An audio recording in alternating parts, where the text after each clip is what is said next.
The very word secrecy is repugnant in a free and open society, and we are, as a people, inherently and historically opposed to secret societies, to secret oaths, and to secret proceedings.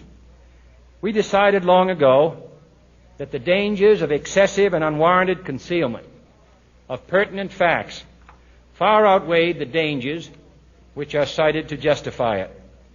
Even today, there is little value in opposing the threat of a closed society by imitating its arbitrary restrictions.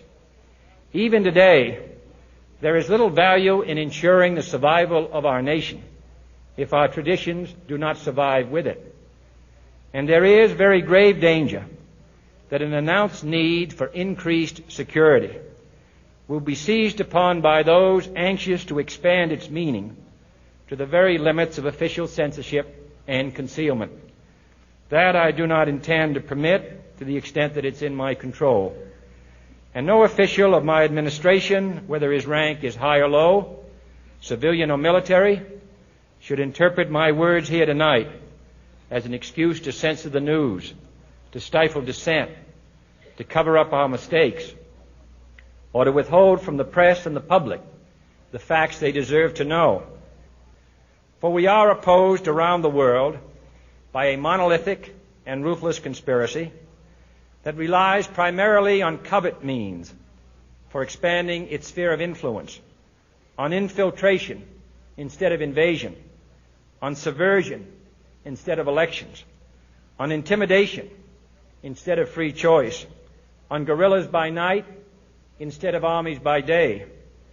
It is a system which has conscripted vast human and material resources into the building of a tightly knit, highly efficient machine that combines military, diplomatic, intelligence, economic, scientific, and political operations. Its preparations are concealed, not published. Its mistakes are buried, not headlined. Its dissenters are silenced, not praised. No expenditure is questioned, no rumor is printed, no secret is revealed.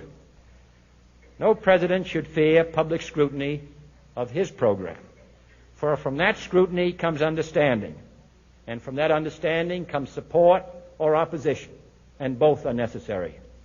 I am not asking your newspapers to support an administration, but I am asking your help in the tremendous task of informing and alerting the American people. For I have complete confidence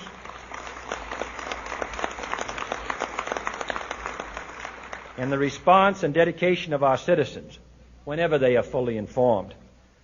I not only could not stifle controversy among your readers, I welcome it. This administration intends to be candid about its errors. For as a wise man once said, an error doesn't become a mistake until you refuse to correct it. We intend to accept full responsibility for our errors, and we expect you to point them out when we miss them.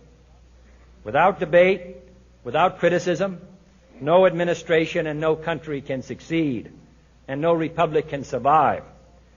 That is why the Athenian lawmaker Solon decreed it a crime for any citizen to shrink from controversy.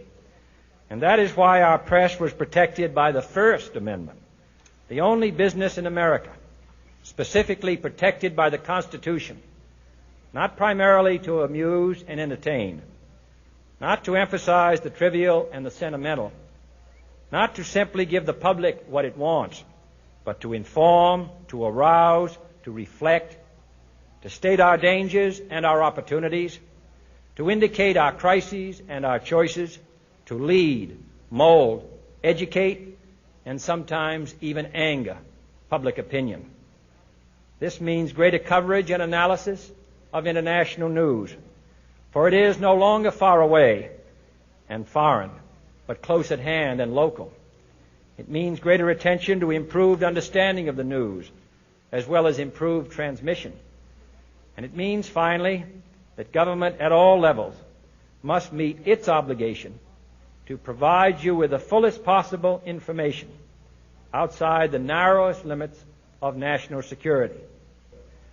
And so it is to the printing press, to the recorder of man's deeds, the keeper of his conscience, the courier of his news, that we look for strength and assistance, confident that with your help, man will be what he was born to be.